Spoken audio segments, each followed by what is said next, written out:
my cancer story. 21 today, and I have pheochromocytoma. Just currently living life battling cancer. What is up, my CK babes? Welcome back to my channel. If you're new to the channel, girl, where you been at? If you ain't new, then what's up? What's good? Why you ain't been commenting? Why you ain't been liking the video? Huh?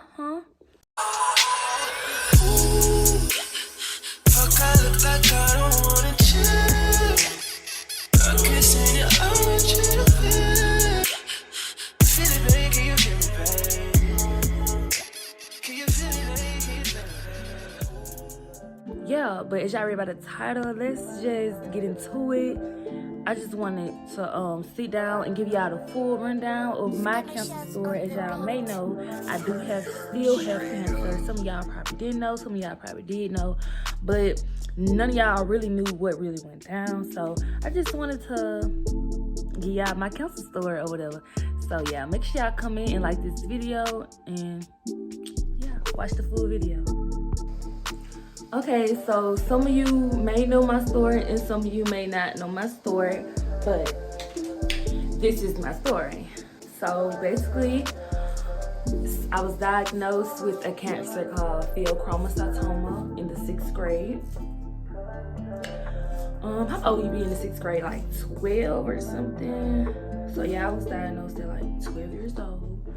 4 years, like, so basically, I was a cheerleader or whatever, and I was like practicing cheers and everything, and one day, I came home and was playing on the monkey balls or whatnot, and I fell, and I thought I broke my arm or whatever, but turns out, I get to the doctor, long story short, they couldn't find no broke arm, but it was something causing me pain.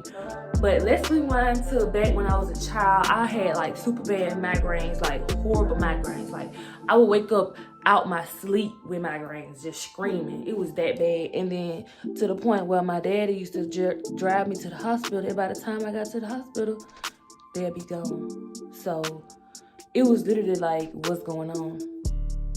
Y'all cannot see this eyebrow on this phone, but I'm gonna do a little quick little glam.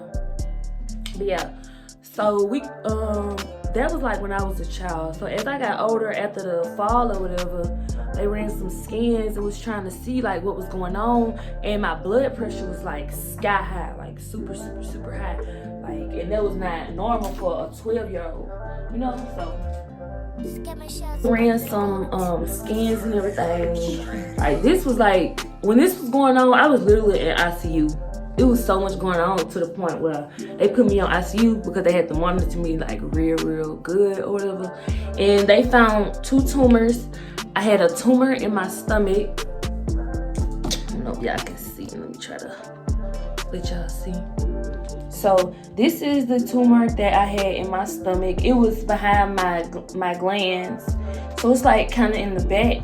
Well, like over here, kind of in the back. But yeah, they removed that one. I was taking chemo. So when they found out that I had the tumors, you know, we went to specialists. I had 2 tumors. I still have a tumor. But the other tumor is in my arm, right? So we had to go to some specialists and see like what was the best options and everything, because you want to know like how fast is it growing. So the PET scans and scans like that, it light up. It's like a hot thing that go in your body, and then it make it light up. Everything that don't supposed to be in your body lights up. So I had a big ball in my stomach light up and a ball right here lit up. So me being this young and everything with a whole life to live ahead of me, we had to like find like different options and stuff. But basically when we went to this one man, it's like a specialist right across, like in a parking lot with children and women's, and he instantly was like, the tumor that's in my arm is under the joint, my ball joint that makes my arm rotate, right? So if they were to go in with surgery to remove that tumor, it could have me like not be able to have full movement of my arm. So me being 12, he was instantly like cut it off. But me being 12, Why would I cut my arm off? Like, I wouldn't even be able to do everything I did doing today if I had like no arm. I probably would have, who knows? But I'm still here and with my arm. So thank God for better options and better people. So that's like this is like the beginning of what I'm going through as a 6th grader. So I was homeschooled. After I had chemo, I started getting chemo right here. I had to get a port. Well, my first session of chemo in ICU, I had just got a line. Just got a line in my IV in my arm at first. And they was just giving me chemo through there. But when they realized that I had to stay, I was literally hospitalized and stayed there for like a month maybe. I was literally in the hospital for my birthday. But I stayed there for like a month maybe. And I was just getting chemo, but instead of getting a IV, you get a port. I'm gonna insert a picture. But so this is a port. Mine's taken out because I'm no longer getting chemo, and I got it like covered up with my tattoo. And this is like the line. It's like the IV that goes from right here to right here to get the blood and to make stuff go in. So like they don't have to keep sticking me because I was getting IVs. They had to draw blood so much. So they just install a permanent IV right here. And that's why y'all probably seen me when I was young. I had like a big knot right there. They were like, poke it. Like I said, I snap because that's what it sounds like when it go in. It's like a pop. And you like pop in. And that's why I get my chemo. So I was getting chemo at Children's and Women's in the Hope. Everybody that was like real nice to me, real cool. I love everybody to this day who's at the Hope and helped me. But having cancer is like, everybody say I was mean. I was very mean, but to me, having cancer is just like, it's just like out of all the people in the world, like why would you give it to me? And then it's like out of nowhere. So I remember me being in the ICU and the man come in and he tell me the diagnosis in ICU, well tell us, and I just remember me saying, am I gonna lose my hair? And instantly start crying because the man was like, yeah. But it turns out I didn't even like lose my hair like I thought I did. It just got super, super thin to the point where I cut it off and went bald. But that was like years later, like the aftermath of the chemo, like wearing off on me, like the aftermath of everything. So I had to just go ahead and cut it off. But he just had me busting out. I was so sad, so sad. But yeah, chemo is just like, well, okay, cancer doesn't hurt. Chemo and the effects that you are getting, the medicine you are getting and the effects of the medicine is what takes you down. So I can't even remember how many sessions of chemo I had. Like I just know I did enough sessions to shrink my tumor in my glands. I did enough sessions to shrink it to the like a ball like this size, to the point where they could go in with surgery and just remove the rest of it. So that's what they did there with my stomach part. And then my arm part, like I told y'all, is by that ball in my arm. So that's, no, y'all remember, I'm gonna insert another picture. Me, I rung the bell. I had a bell ringing ceremony of me beating cancer. And y'all, it was like a Thanksgiving after that. I remember I did a 3-month or a 6-month checkup, and they was like, the one in your arm is not getting big, it's not getting small, it's just at a standstill. It's not like nothing major. So from there, this is like me growing up and everything. After I beat cancer like in, what, that was like still 6th grade, 7th grade. It was all in like a year. Like that happened in like a whole year. Cause 7th grade I went back to school and I was all good, but I was still doing checkups, missing appointments. I couldn't play sports. I was still on real like house watch, really, like, cause I had SADs come to the house. I had all that special care that you would get if you was sick, y'all. All that. I had all that. And y'all really don't know because y'all ain't seen none of it. But I really went through all that, like the whole bed rest situation. My room looked like a whole hospital. And I remember, like, after everything was done, my the chemo, I mean, when you get chemo, and depends on how much chemo you get, depends on how much it affects you. So I had it to the point where my immune system was super low, like super low. So I had to take these Neupogen shots or whatever. They was like, I think they was like $1,000 a bottle or something. They was like super high, but that's besides the point. But anyway, I just remember me like, oh my God, why are these so high? But you know, you got insurance and everything. But I remember me having to take them every night. So you get, it's like a bottle. It's like a tube like this. You get the needle and then you pull the stuff out and then you shoot yourself in your stomach. And at first my daddy was doing it for me, but like I said, as I got like used to it, I guess I just came over it. I never been sad about it. I never been like, oh my God. I always been me. I always stay the same. I always try to be happy and just be me and be positive. Like, that's why y'all see me how I am today, because I just feel like, I don't say everybody make a wish, but if you have cancer and you never know with cancer, it could take your life. So they let you make a wish before you lose your life. And I went on a Disney cruise with my family. Well, I just feel like I have a purpose on this earth. So I want to make my life on this earth perfect. I want to make it everything it's supposed to be while I'm here, you know, because I couldn't be here. So yeah, those shots really help boost my immune system back up, because that chemo really take a toll on you, and radiation is even 10 times worse. Thank God I didn't get to the point of radiation, but as I got older, when I went back after my 6-month checkup, I had to find a new doctor, because the doctors in Mobile, well, I'm not gonna say that. My doctor Imran, my doctor and Dr. Wilson, and the oncologist, everybody, my doctors was the best. I love my doctors still to this day, and I ain't even see them in a while, because I have a new doctor in Tennessee that have more knowledge on my type of cancer. I have pheochromocytoma. It's a rare childhood cancer, so not everybody has it, and not everybody is really specialized in it. So we had to find a person who knows more about the cancer that I have or whatever. So I went to Tennessee and I was doing I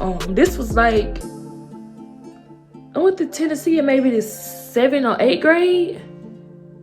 I mean, not Tennessee. Why am I saying Tennessee? I'm in Tennessee right now. I'm in Texas. I have a doctor in Texas, MD Anderson. So I was going to the oncologist in Texas, and I was doing like clinical trials. And a clinical trial is basically like, they have some new medicine that hasn't been put out yet, but I will be the trial I'll be the person who they would try it on, I guess. Like that, because it's so rare or whatever. So that's kind of where I'm at right now. Like, I still have cancer. I still have this tumor in my arm, and my doctor is MD Anderson. But due to COVID, it was like, they was like, when COVID came, I was instantly told to go get my COVID shot, go get my vaccines. I had to instantly get everything, because my doctors was like, we came too far for COVID to take you out, girl. Like, no. So I had to go get all my vaccines and everything, where I was told to stay away from all hospitals and everything. So that's what I've been doing. I ain't been to the hospital since COVID came, literally, honestly. So I do need to go get that checkup on my arm, but like, as far as like cancer treating me, like nowadays, I mean, I'm just me, you know. I'm just making the best of it, for real. The way I feel, how cancer make me feel, I get tired every 9 days. Like it still affects my body in ways, but I try not to, like, I don't give a flip. I don't give a freak. I don't care. It's whatever. But no, for real. I just think like it could be worse. It could be 10 times worse. So, but this year I will be a counselor at Camp Hope finally. And Camp Hope is a camp for kids with cancer. All kids with cancer age 7 through 13. I mean, 7 through 18, I want to say. But yeah, or 7 through 17. I think it's 7 through 17, maybe. I don't know. I can't remember. Yeah, it had to be 7 through 17 because I was older when I was going. But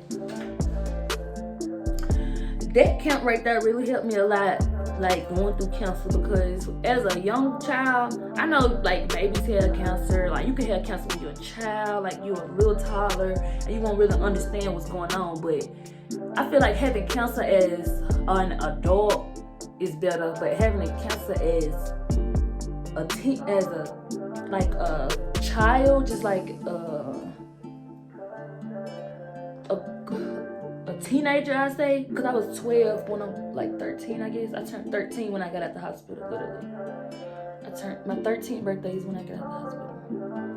But I just feel like it's way harder because you got stuff you want to do. You see all these other kids doing it, and you can't do none of that. Like, you can't do none of that. But me, girl, I was living my best life. I was living my best life. I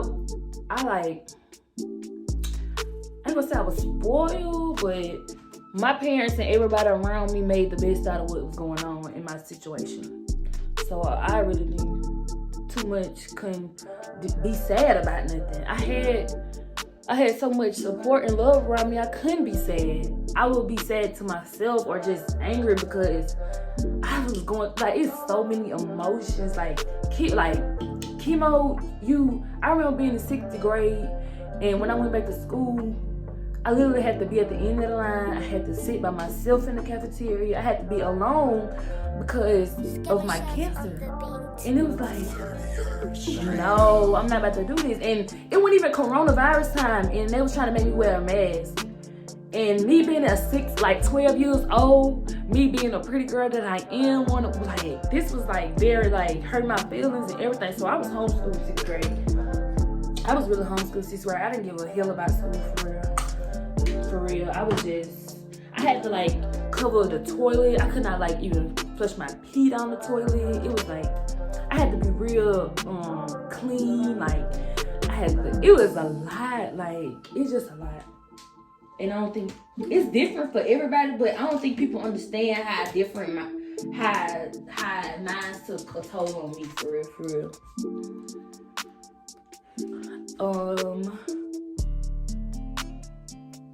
Every now and then my arm, like if I was to hold my arm up for a while, which I don't even feel like doing right now because I don't want to start doing it. But when I hold my arm up, it would get like, it won't hurt, but it will literally throb, like start throbbing. But it don't hurt. It's no pain nowhere in me. Like, I'm not hurting or nothing. I'm just living. And that's crazy. That's crazy. But that's how it is. So yeah, this is my cancer story. I am 21 today, and I have pheochromocytoma, and I'm just currently living life battling cancer, letting God do his job. And what about it? Let me sit my face real quick. And I do feel like where I came from made it 10 times worse, because I feel like if I grew up in Texas and I went to MD Anderson,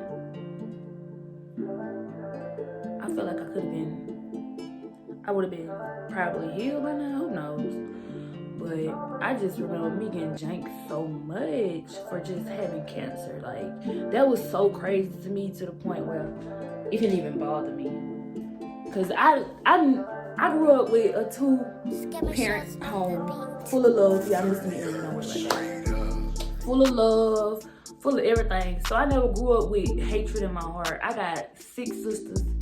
So, I mean, we argue, but I never grew up with hate in my heart for nobody. So I just didn't understand what was the joke about it, like, what was funny about it. Like, I never got that feel to this day. And like, sometimes I feel like people don't say it now because I'm grown, of course, and they see that it never fazed me, never once will, unless like some ignorant little girl might be like, girl, like, this is what they used to say: you fight for your life, you need to be stop worried about me and fight for your life. Because I was a little messy, because I can back my shit up. I can back everything I say up, baby. What? I can back everything I say up, but I never was like a mess starter or just like a mean girl. I was never that. So I just, it would be little stuff, but they would be like, mostly on the internet.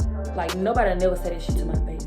Never. I never heard nobody say nothing to that, like that to my face. And even when I confronted somebody about what they said, like, I was like, I don't fuck with you because you said I used to talk about me when I had cancer, like that. And they'd be like, man, I ain't say that. Like, every time, y'all know who y'all is. But it don't faze me, never did. Because I'm still here. They used to be like, you fight for your life, girl. Why you worry about me? You need to go to the doctor. You bald head. You look like Lil Bill call you. You know the regular little shit. But look at me. Like, I was always cute. Like, even with my bald head, I was cute. So I don't understand what was going on. Like, what are y'all talking about? Like, what's the issue? But you know, that's just how people is. Like, everybody not like you. You know? But it was fine with me. I'm kind of at a point in my life where nothing matters but me. Like, nothing matters but me. Nothing matters but me. Like, I would repeat that over and over because nothing matters but me. Like, at the end of the day, everybody died. Who got you? You. You know? So, nothing matters but me. You know? Everything else matters, but what comes first is me. Always. And I would never forget what somebody said about me, like, what somebody, like, all that stuff, even though it never hurt me, like, never. But the stuff when I was younger, it used to hurt me, but the words and shit, girl, take it to somebody else, throw it to somebody else, because I'm doing good. I'm blessed, highly favored, you know what I'm saying? Like, you cannot knock me, girl. So, yeah, I'm doing good now. I don't take chemo. When I went to MD Anderson, they recommended me to do radiation or whatever, and I ain't been back because radiation is 10 times worse than chemo, and the effect that it probably gonna have on me is I don't want it. So yeah, I'm gonna let them have it. We're gonna keep looking, and I'm just gonna keep thanking the God for letting me see another day every day. You feel me? And to everybody out there who has cancer or just found out they got cancer or been had cancer or know somebody who got cancer, the most important thing is you are not alone. You are not alone. It's people out there going through stuff 10 times worse than you. So what you need to do is thank God for what He put you at right now. You need to thank the Lord for what He did for you. While you still got oxygen in your lungs, you still got breath, you need to thank Him. You need to thank Him. And I make sure that I live my days on this earth not holding grudges, not hating people, not holding stuff against other people's head about what they did. Just let them go about their business. You know, somebody did somebody hurt, somebody did some, just let them go about their business. Like, you'll get over it one day. It's not gonna stick with you unless it's just unless you just don't know how to forgive or something. But I'm very, very forgiving and everything. But I think I'm cool, and yeah. My main part is losing my fat ass stomach. Like, I don't know, ever since, like, I ain't gonna say ever since the doctor, but ever since I just, like, kind of been doing me and everything, I don't know, my stomach just got fat. or whatever. I don't know what it is, but I just need to lose this weight, and your girl gonna be feeling back her best self, you know. And I got eczema real bad. Like, if you got eczema, please tell me what y'all used. Y'all might be horrible. Yeah. If you got cancer, I'm just telling you, you're not alone. And girl, do you get up, do your hair? If you bald head, throw on the wig. I'll make you a wig. Whatever. That's what got me into hair and wigs. When I used to be in my hospital bed in ICU, I used to see girls with no hair. I was like, I can make a wig for you to put on. And I remember I was with this group, Heart of Passion. My friend Jay, she had hair, but it was like super short, because when you have chemo, your hair come back short, but it come back so much curlier, like so much softer and curlier. But she have no hair or whatever, and your girl had wigs. I brought like 2 wigs with me. Why? I don't know. So I decided to put her on a wig. And when I tell you, baby, and I did her makeup. That was my first, like, I didn't even have clients. Like, nothing like that. It's just me being me, really. And I did her hair and her makeup. And that's what made me get into it. Like, she was so happy. We went to Sex Fifth. We had ended up got our, the day after that, we had ended up got our makeup did at Sex Fifth and everything. But we was in New Orleans, we was just enjoying ourselves. And everybody else had hair.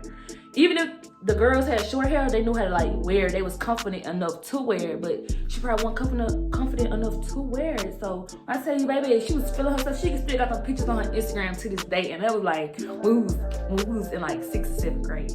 So I really feel like I've been inspiring people. This is my job. This is my purpose, to make others be happy, to make others be cute, to doll everybody up. I love dolling people up. Like, I was in the hospital, people used to bring me makeup, nail things, everything. Y'all, let me do these eyebrows and I'll be right back, because I can't do this camera. And yeah, I just want to jump to this train too. So when I was younger, I used to be like bad or whatever. Not bad, but just like getting in trouble at school and little stuff like that. But as I got older, I realized like all that stuff, like being respectful and doing the right thing really matters. Like, I don't care what nobody say. Like, like I told you, I come from a 2-parent household, so I feel like in the Bible it says you should honor your mother and father, but I feel like it's more than that. Like, everything around you, you have to do with purpose. Everything you do, you have to do with purpose. You need to do everything with purpose. Like, you need to do everything with purpose for the best outcome. So I feel like everything I do it for a purpose.